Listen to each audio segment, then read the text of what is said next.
Obrigado a vocês, mexicanos de Grupo Ponte de Barra. Primeira pergunta aqui, em que idade você começou a capoeira? Inglês ou português? Ok, 9 anos de idade. Comecei com 9 anos de idade. Como você conseguiu esse apelido? Meu apelido aconteceu porque na ilha de Taparica, onde eu fazia capoeira antes, a gente jogava capoeira, mas o professor, ele gostava muito de capoeira Angola e a gente treinava mais os movimentos de chão. E quando eu vim morar em Salvador, eu finalmente fui treinar com o mestre Cabeludo. Lá eles fazem regional pura. E no meu primeiro jogo, eu fiz várias esquivas, né, com movimento de chão e ficou parecendo que eu tava bêbado. E aí pegou o apelido Cachaça. Qual é a importância da música na capoeira?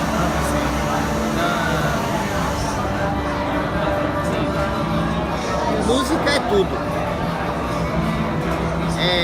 Quando a gente começou a aula, eu falei para você e falei para a Serenata que um mestre muito importante na minha vida falou que se a música não entra no seu corpo, você não consegue jogar bem. E a música, ela prepara o corpo para o jogo, né?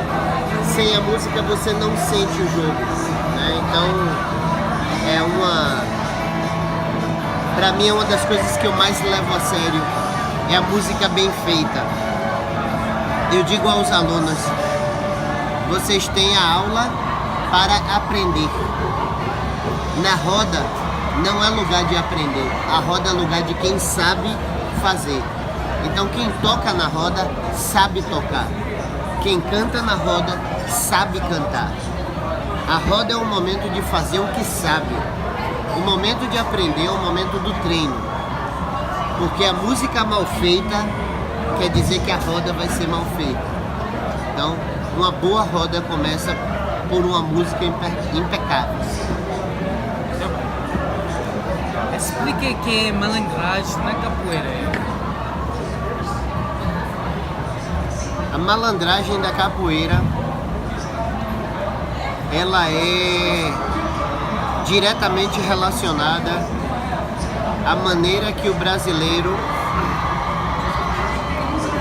da classe trabalhadora, o brasileiro pobre, ele precisa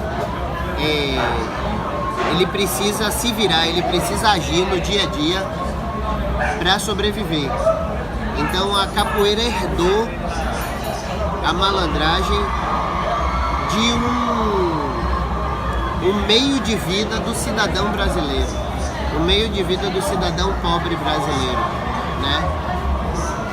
É muito simples você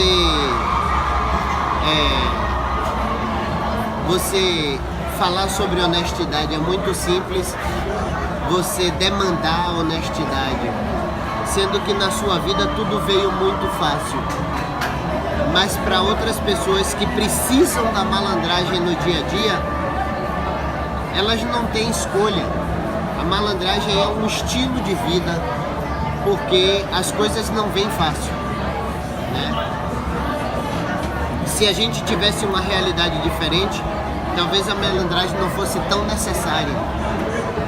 E a capoeira, ela precisou da malandragem. A malandragem se fez necessária para a capoeira, porque para o capoeirista que era um fora da lei, o capoeirista que era um negro, filho de ex-escravos, um capoeirista que era pobre, né? Era uma maneira de sobreviver. Por exemplo, a gente tem apelidos porque é muito mais fácil, como o outlaw, né? O fora da lei. É muito mais fácil sobreviver na rua sendo conhecido por um apelido do que se você der seu nome. Achar o Jeffrey capoeirista é muito fácil. Achar Calango não é fácil. E alguns capoeiristas, às vezes, tinham nomes em bairros diferentes, eles tinham nomes diferentes, em cidades diferentes. Então o apelido, ele se fez necessário para esconder a identidade do capoeirista, sabe? É uma característica da malandragem que ainda vive na capoeira, e a malandragem também no jogo, que é uma diferenciação que a gente tem das outras artes marciais. As artes marciais, talvez o boxing esteja muito próximo à capoeira, de fingir que faz e vai pelo outro lado, sabe?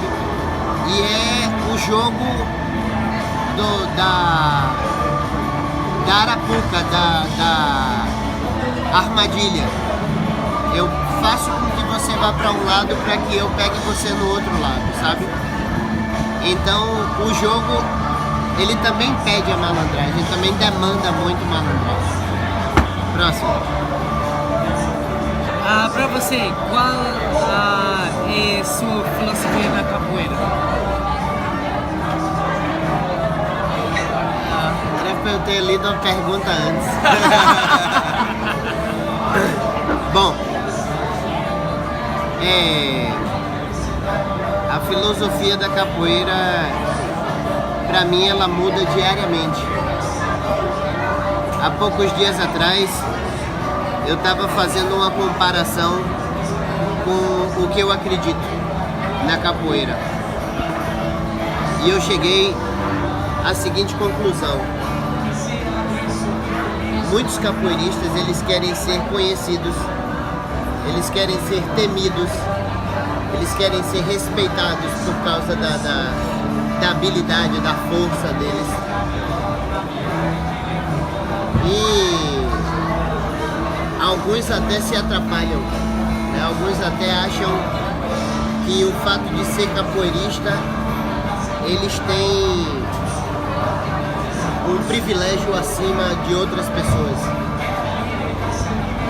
Eu sinto o seguinte: hoje em dia, tudo que eu quero é que as pessoas que aprendam comigo, as pessoas que tenham contato comigo, que elas se sintam gratas, que elas fiquem muito felizes em ter aprendido alguma coisa comigo.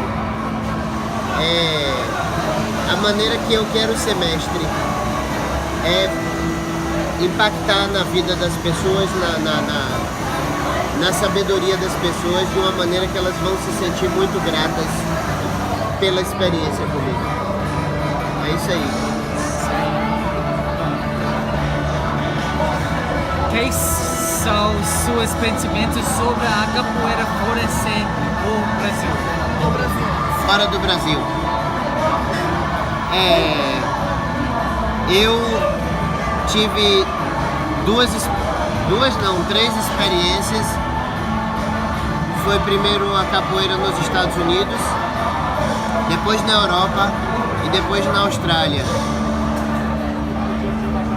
E eu saí do Brasil e eu levei muitos erros que geralmente a gente comete aqui. Eu levei comigo. E não é uma coisa que eu digo assim, que eu tava errado de verdade. Eu tinha um ponto de vista de quem morava aqui em Salvador. Eu tinha uma compreensão de quem morava aqui em Salvador. E quando eu fui para fora, eu só tinha essa compreensão. Eu não tinha outra compreensão de pessoas que viviam em outros países. Eu compreendi que a capoeira, o que ela representa para mim, ela não necessariamente representa para outras pessoas de outros lugares. O que eu podia levar da minha vivência, 50% disso seria absorvido e 50% não seria absorvido. O meu grande problema foi me frustrar com isso. Eu fiquei frustrado com o que eu não consegui que fosse absorvido. Mas eu devia ter entendido que para absorver essa parte, você precisa ser daqui. Da mesma maneira que eu absorvi o modo de vida do primeiro mundo, do First World Country, eu aprendi a absorver. O ponto de vista é diferente, a visão de mundo é diferente. Não se precisa tanto como se precisa aqui, né? Então, eu entendi que eu não precisava me frustrar, que o que eu levei e o que foi absorvido já foi muito bom, já foi de grande valia, né? Porque eu peguei a cultura do meu país, a cultura do meu estado, da minha cidade, levei e eu consegui as pessoas entenderem, curtirem, fazer bem a vida delas, né? Absorver um estilo de vida e ter um conhecimento maior da nossa realidade, do nosso país. Se você não conhece um país, você se apega aos estereótipos. Se você não conhece o Japão, você acha que ele só come arroz. Se você não conhece o indiano, você acha, né, que eles só comem curry e que eles falam com a cabeça balançando. Se você não conhece a África, você só acha que só tem pobreza. Mas quando você vai lá, você vê que tem muito mais. E quando você apresenta o Brasil, as pessoas compreendem que tem muito mais do que eles acham que tem. As pessoas acham que o Brasil tem mulher de biquíni dançando samba, acham que tem malandragem, tem futebol, mas eu sou um exemplo do que é brasileiro, 100% baiano, né? E eu fui lá pra fora e eu fiz as pessoas entenderem. Daqui sai muita coisa diferente do que apenas o estereótipo. Então, para um capoeirista é importante entender o mundo, e para o mundo é importante entender a capoeira. É legal mostrar da onde a gente vem e legal também deixar com que a capoeira se adapte àquele local. A capoeira da Austrália, ela tem raízes da Bahia, do Rio de Janeiro, de Minas Gerais, né, do norte do Brasil, do Acre, de São Paulo. Mas ela tem uma identidade australiana já. Os quase 10 anos que eu passei lá, a capoeira da Austrália, ela tem a sua identidade. A maneira que os eventos são feitos na Austrália é uma maneira australiana de fazer um evento de capoeira. Não é igual a que a gente faz no Brasil.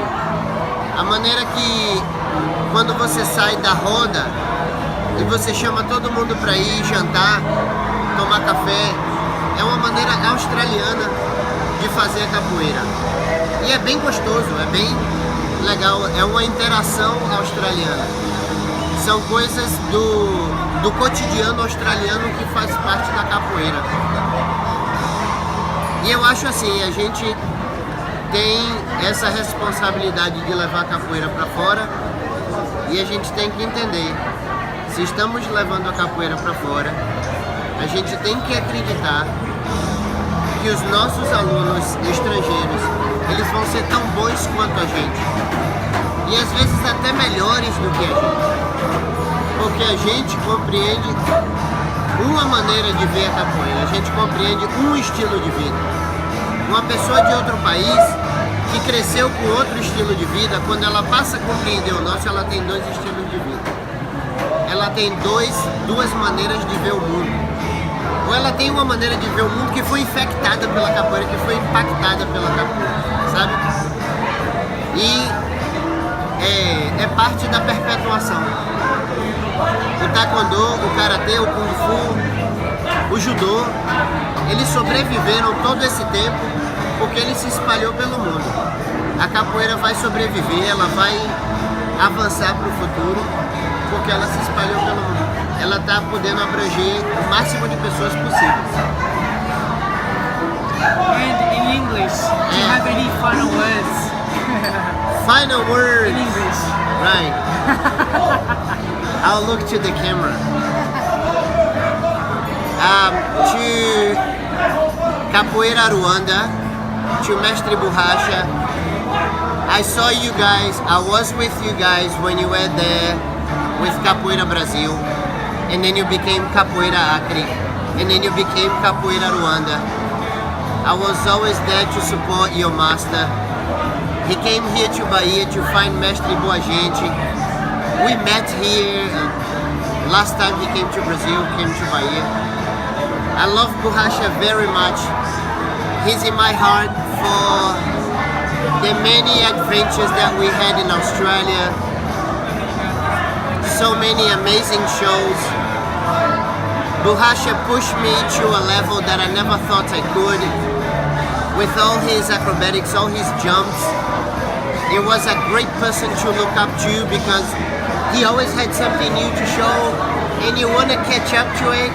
You know, you're performing with that guy, you just have to be just as good, you know.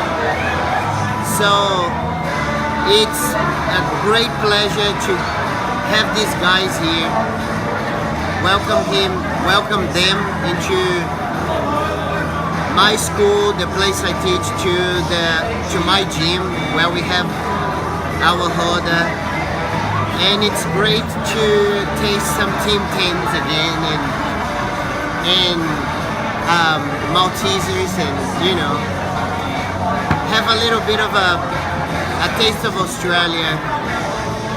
And if I can reach out to all of you guys, anytime you feel like coming here, you'll be most welcome with me. I will treat you guys as good as I try to treat these guys, because Australia gave me a lot beyond words. What Australia gave to me, I will never be able to repay. And by doing these favors, by receiving you guys here, and you know, is one way that I can feel I'm giving back to a place that gave me so much.